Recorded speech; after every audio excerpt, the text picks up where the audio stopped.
Ndi Mtedza Times Sport kuchokera kuno ku TTV, programu ya nkhani za masewero yomwe timakupatsirani ndi kuyikonza kuchokera kuno kanema wa Times.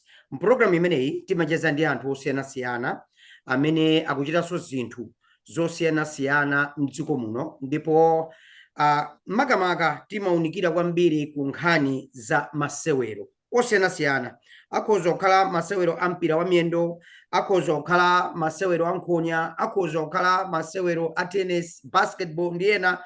Ndipo lero tikucheza ku nkhani ya masewero, koma kwakukulu tikufuna kudziwa kuti kodi tili ndi upangiri otani mdziko muno pamene matimu ambiri akuvutika nkhani yosunga data. Tikamene kuti data tikunena za information kapena mbiri ya osewera awo, zaka zakubadwa, mwina achitapo chani, mwina ali ndi zigoli zingati ndi zina zotero, komanso nkhope zawo nkumaoneka. Matimu ambiri ku Malawi kuno akuvutikira izi. Mwina ndi bungwe la Football Association of Malawi lokha limene mu player transfer system limaonetsa kuti likukwanitsa kuchita zinthu ngati zimenezi. N'chifukwa chake Mtedza Times Sport lero tinaona kufunikira kwambiri kuti tiunikire nkhani imeneyi, ndipo amene tikhale tikucheza naye mpulogalamu imeneyi ya nkhani za masewero lero ndi mmodzi wa nzika za dziko lino, Foster Mbomua, nzika ya ku Malawi ndipo ndi wakundilande ku Blantyre.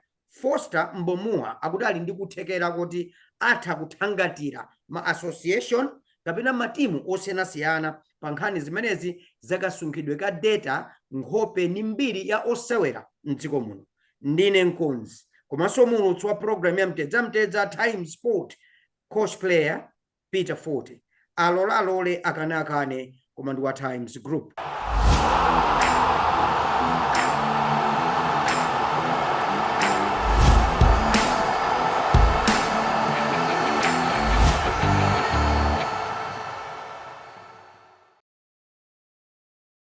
Foster, nimafuna kuti ndikulandire ku programu ya Mtedza. Peter, ndathokoza kwambiri. Zikoma kwambiri. Kaya moyo ukuyenda bwanji mdziko la United States of America? Peter, moyo ukuyenda, tangobwera kungona ziwiri zitatu tikonzekonze apo ndi apo, komano ndi nthawi yochepa tibwereranso kumuzi tione kuti dziko lathu lili bwanji komanso mpira wathu uli bwanji kumuzi. Chabwino, poyamba ndimafuna ndidziwe kuti kodi Foster, chidwi chako pa masewero a mpira wa miyendo chidayamba bwanji? Zikomo kwambiri Peter, ndi funso labwino komanso ndapase moni kwa omvera. Chidwi changa mpira wa miyendo chinabwera pakale. Munthune ndaswerako mpira ma under 12 Davis Bebes ku Blantyre Secondary School Ground, under 14 Davis Bebes komwekonso ku BSS, komanso ndamenyakonso Ndilande Pirates. So mzaka zimezi ndi zaka zimene ngati ukukumbukira bwino ndi nthawi imene achina Bajo Ng'ambi amabwera pa football scene, achina Noel Kaole amabwera pa football scene. Ayiliko maplayer amene ndamenya nawo by then. Jimmy Chukulekule ndi a player oti ndi namenya naye nthawi imeneyo, achina Chipiro Jose namenya nawo nthawi imeneyo, koma sinachite focus kwambiri to go further ndi mpirawo. Koma chidwi changa cha mpira chinamba nthawi imeneyo mpaka na leroli pamene ndikuona mpira wathu wa Malawi ukukula siku ndi siku, anthu akukonda komanso anthu ambiri akufuna apange participate ku mpira wathu wa Malawi. Ndithu Peter, ndimafuna mwina titakochezanso kumbali ya football administration mdziko muno. Tikamaona mpira mmene kuyendetsedwera kuyambira pa level ya Super League kandi Football Association of Malawi, kandi kumatimu kuti kuli matimu okhazikika mu Super League kandi mu National Division, Premier Division, Division 1, khala ndi chithunzithunzi chotani pa masewero athu ampira wa miyendo ni mmene akuyendetsedwera padakali pano? Umati iweyo ukakhala ukamaona umati kuyendetsedwa motani?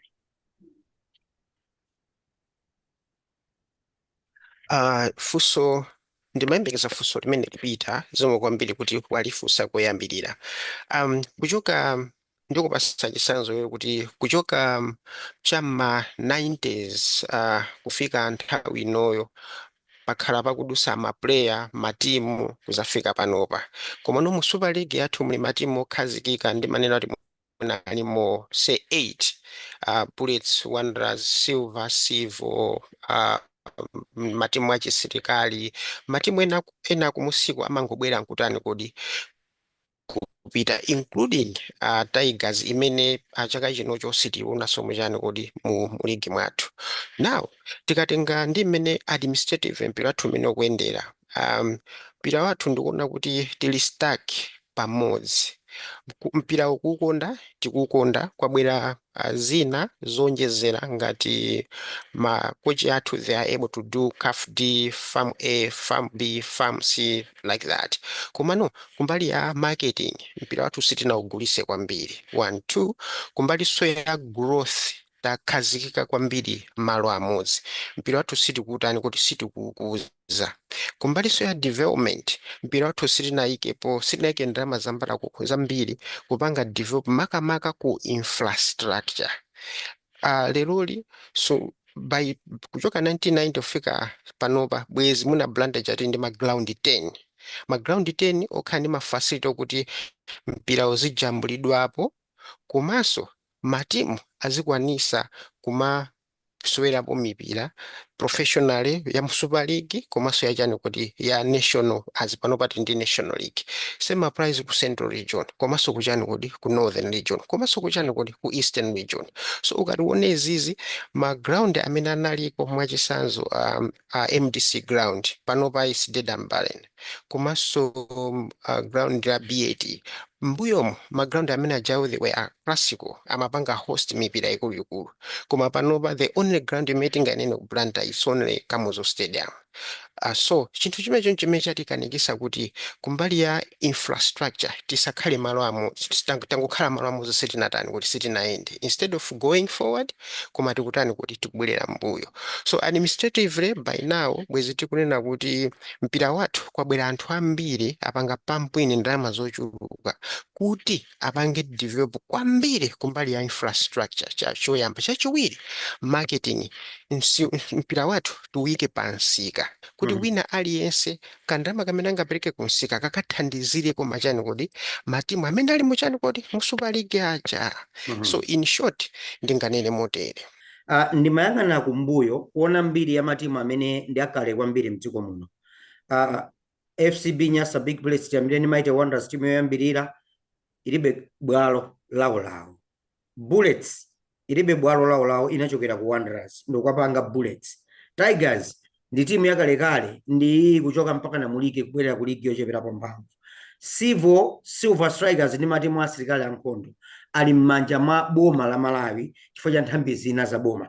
Ngati achiyambaka lero alibe malo.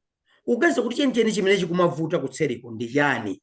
Kukhala ndi atsogoleri amasomphenya okuti akhoza kumaona zimenezi kapena atsogoleri athu amene akuchita bwino pa kayendetsedwe kamasewero osiyanasiyana ayika masomphenya awo kwambiri kuzotsatira kapena zikho osati ukukukhangata kuyang'anirako kumbali kapena likumafuna ndalama zochuluka kwambiri. Poyambirira pajanena kuti mpira wathu wa Malawi takhazikika malo amodzi, sitifuna kukula mbali ya maganizidwe.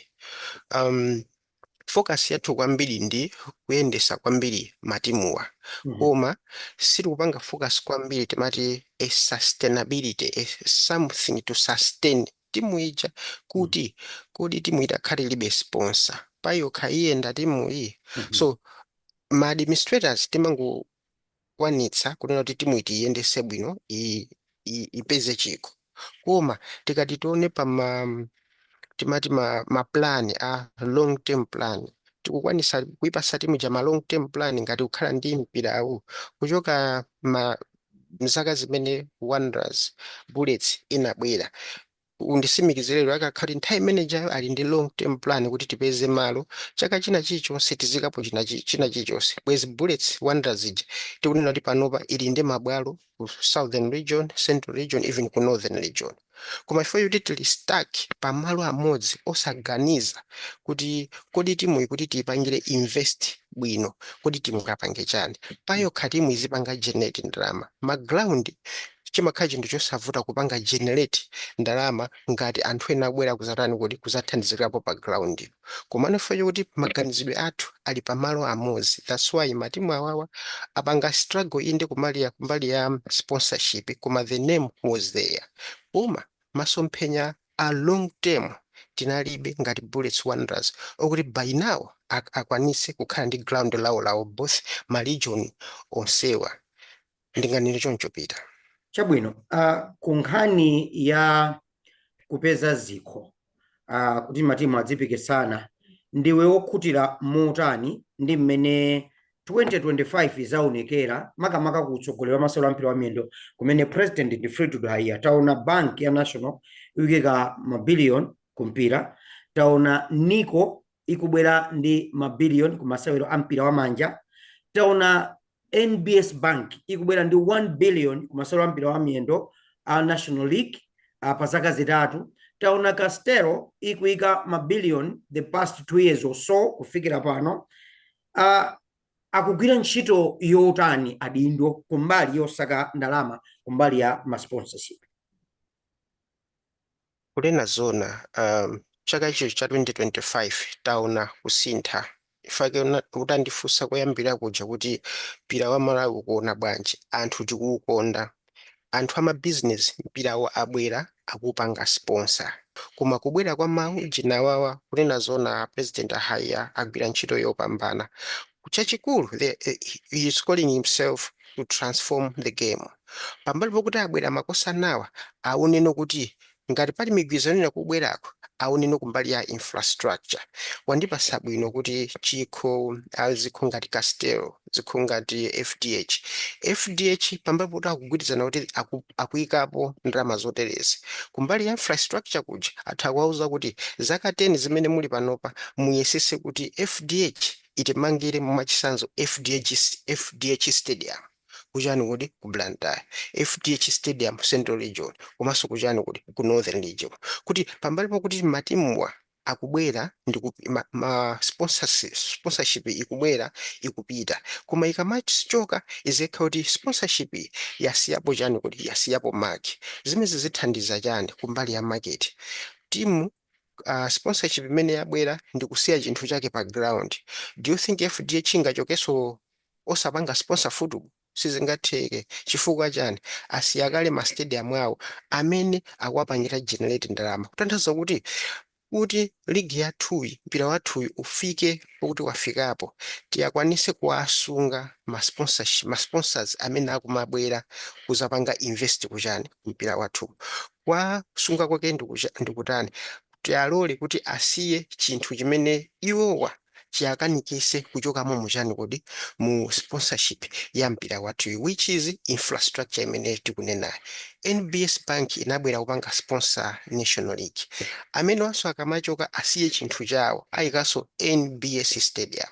The moment akukhazikika ma sponsorship amene wawa mupeza kuti mpira wathuja ukunkanutani kodi nukulakula, because iwaja kudziwa kuti kumbali pota kupanga sponsor komanso mbali inayi iwaja ndi marketing strategy yawo. Akudziwa kuti anthu ambiri pamene akusegula ma bank account iwaja at the end of the year they are making profit, so you are helping them to make more profit kuti apangepo adi ma facilities which are stadium amene angakwanitse angamaonjezere profit yawo kuchani kodi kumpirako.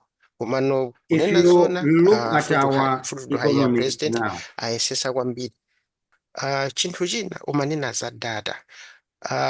Khani ndiyo kuti tipange interpret data imene matimu amakhala nayo. Ndikupasa chisanzo, tili ndi timu imodzi Wanderers imene ikupanga invest 500 million pa chaka, right?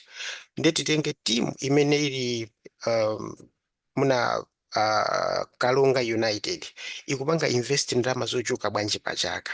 So as farm ione kuti kodi maligi athu tikamabweresa pa ground, Kalunga United ikupanga invest say 200 million pa chaka. Wanderers kapena Bullets ikupanga invest 500 million pa chaka. Koma ligi yathu pa chaka akutenga 100 million. Titati tione pa market, it's not balancing.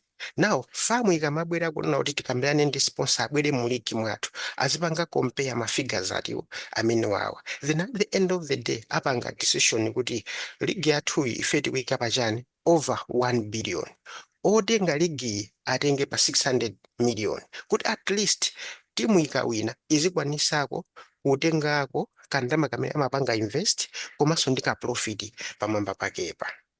Okay, Nditero tupita taonako thandizo ili makamaka la amene amatithandiza ku league mdziko muno for so many years in this country, kuyambira pa lowest point kufika pamene tili tikukwera, adafika ponena kuti it is now open. Tinene kuti tikuyenera kuponyera kwakuya kuti ma partnership in terms of sponsorship akhalepo, kuti awabwera aponyapo yawo, awo ma league sponsors abwera aponyapo yawo, kampani ina ibwera iponyapo yawo, kuti tikhoza kukhala ndi thumba lalikulu kwambiri mene kuganizira kwambiri ikhale open league, kuti atiyende mwabwera ayikako kandalama kawo. Always kumakhala agreement kuti agreement yathu ndinu tufuna mubwere kwambiri muzipanga chonchi, abwera ndi kandalama kena, winanso abwera ndi kandalama kena, winanso abwera ndi kandalama kena on top of 500 million imene TNM ikuikapo, winanso abwera ndi kuikapo 500 million yake, winanso abwera ndi kuikapo 500 million yake. At the end of the year tili ndi 1.8 billion ligi yathu kuti itani kuti imenyedwe. That way tipanga attract anthu opanga invest kuchani kumpira. That way tipangaso attract kuti matimu athu azikakwanisa kukatenga ma player outside amene ayipangise ligi yathu ija kukhala so competitive. That way matimu azikwanisa kupanga ndalama. Komano kunena zona pita ndikothekera kuti ligi yathu ichite bwino, ndikothekera kuti mpira wathu tiuponyerere kwakuya as you said.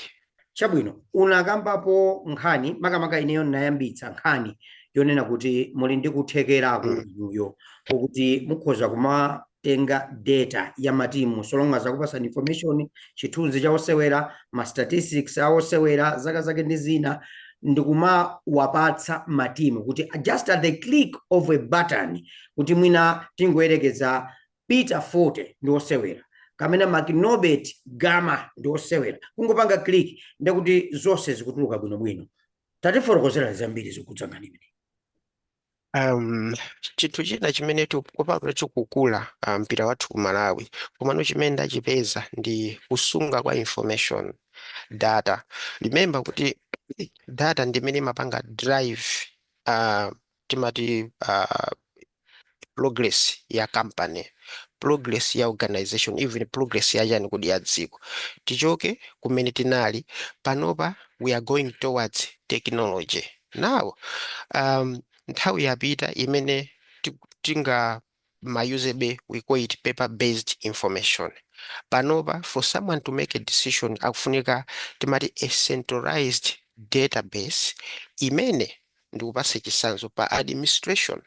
Tizikwanisa nkumaona kuti who are the officers amene akugwira ntchito chaka chinocho.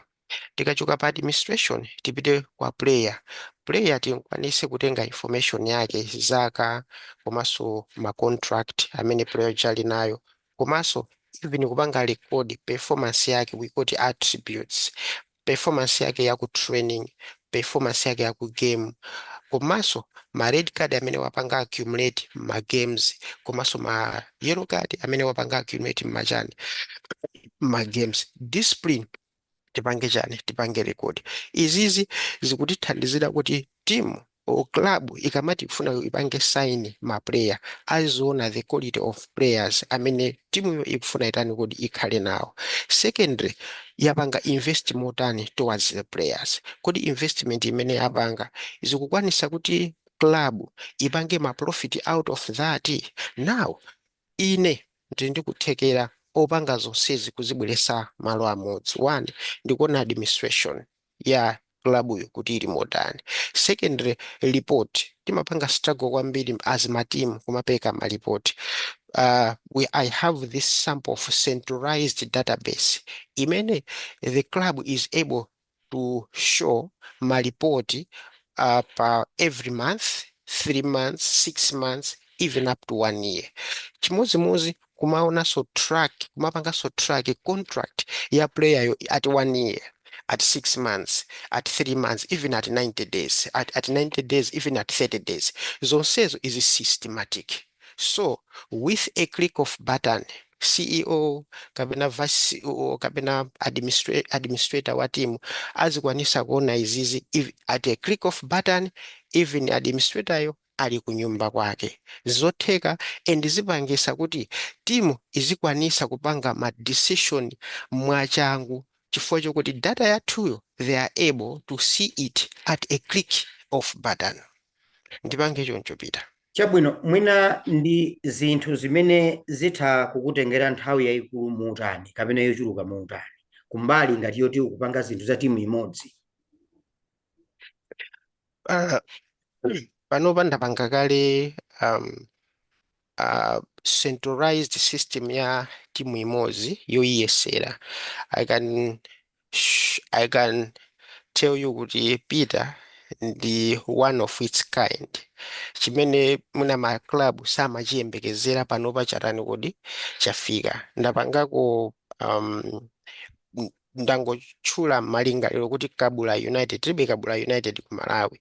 Ndayikamuti mayina mmene momo, komano I can assure you kuti I'm able to see nkhope ya player.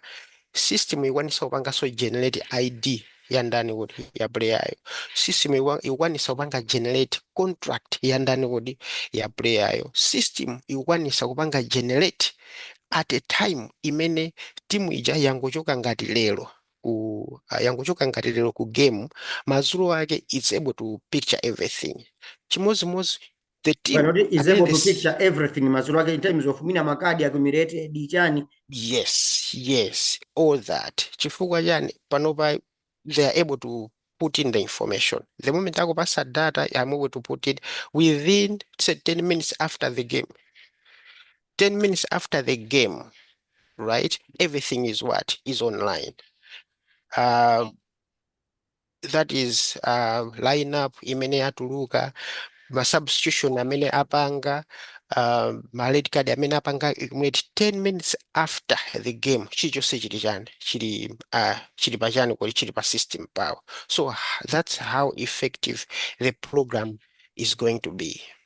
Fine, mwina pamene tikufika ku ndime kapena gawo lomaliza program ya Mtedza Times Sport kuchokera kuno ku TV ndi mmodzi wa ife kundilande mu mzinda wa Blantyre. Lero tikulankhulana uli mdziko la United States of America. Thomas, ndimafuna ndidziwe kunena kuti kodi umasapota timu yanji?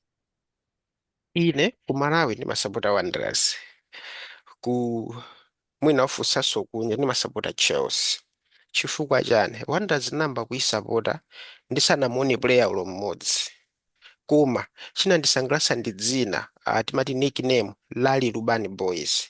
Ineyo ndakula kwambiri kundilande, ma player amene ndimaona kwambiri anala Bullets, foti timakhala kufupi ndi kwa Billy Tewesa. So ma player achina Andrew Chikosi, achina Chikaiko Ngemba Bridge, achina Navigators Nkamba ndi amene ndimatani kuti timaona kwambiri. Koma ine kusapota ndimasapota Wanderers chifukwa chokuti makomentari ena Steve Liwebanda ananena kuti Lali Lubani Boys. Just because of the name I started supporting Wanderers, koma nani sanamone ndani kuti player ulo mmodzi. So kuchoka pamenepo namba kuisapota timu ija even without seeing a single player. That's to do with Malawi. Now tikapita ku England, ndimakonda Chelsea fwacha ine kwambiri ndimakhala interested ndi investment imene timu ikupanga ku club yo, right? Chelsea ngati yonga ndisimikize ndi timu imodzi imene simachedwa kupanga chiganizo. 1 2 ndi timu imodzi imene mati ikafuna player imakatenga quality pansika. Chifukwa chani? That's why iwo aja utaona investment yawo angakhale timu ikhali yovuta chotani, koma pomatha pa league, pomatha pa season imakhali yaisesa kutenga chikho chimodzi kapena zikho zikho ziwiri ndi philosophy imene inatani kuti inapanga Alright, Chelsea ija being ndithudi. supporter wa Wanderers kunoko ku Malawi, ukamva dzina la mpinganjira mutu mwako mayenda yani?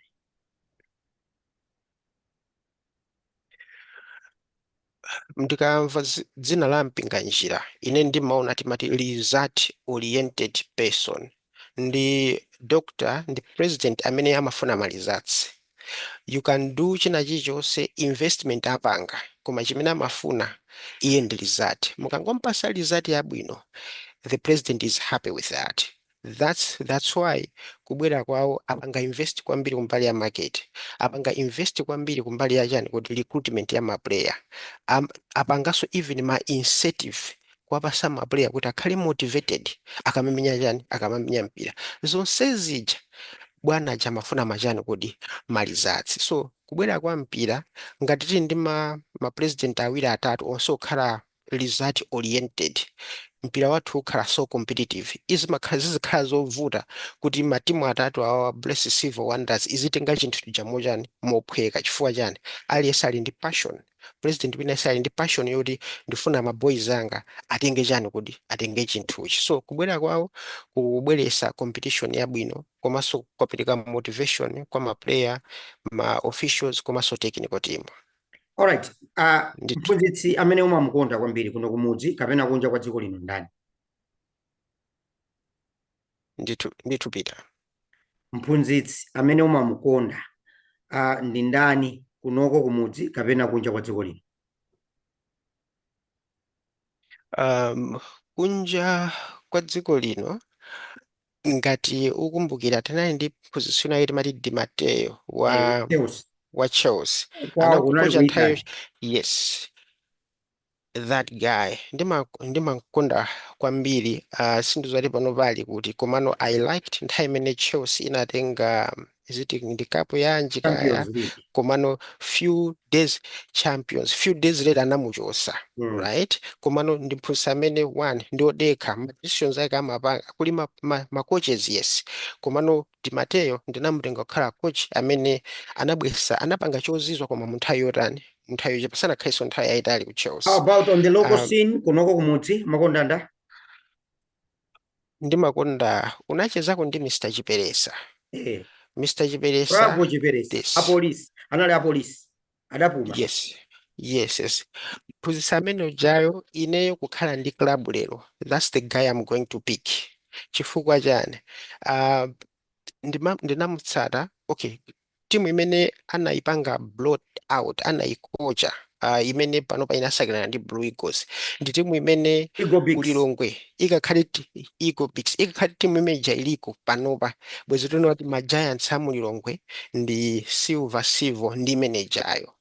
Koma I think maybe with time komanso agwira ntchito mboma so amasuntha komano Mr. Chiperesa ndi munthu amene yes, so ndi munthu mmodzi amene amamudziwa player ndi kumukonza, akamukonza ndi kumuyika pachani kuti pampira. Munthu wina singathe program yosanena Milias Jegwe pofera mukakumana naye.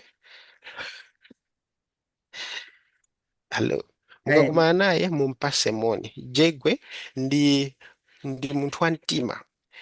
Chimene amafuna player chimene wamuuza player amafuna pangede pachani. That's why iyo just ndi result oriented person, amafuna ma results always. So these two sininga Jegwe ndikwenda ndi munene koma Mr. Chiperesa to me I stand to be the first person to consider. Alright, amwina pa mapeto in very briefly, your favorite player locally komanso kunja kwa dziko lino?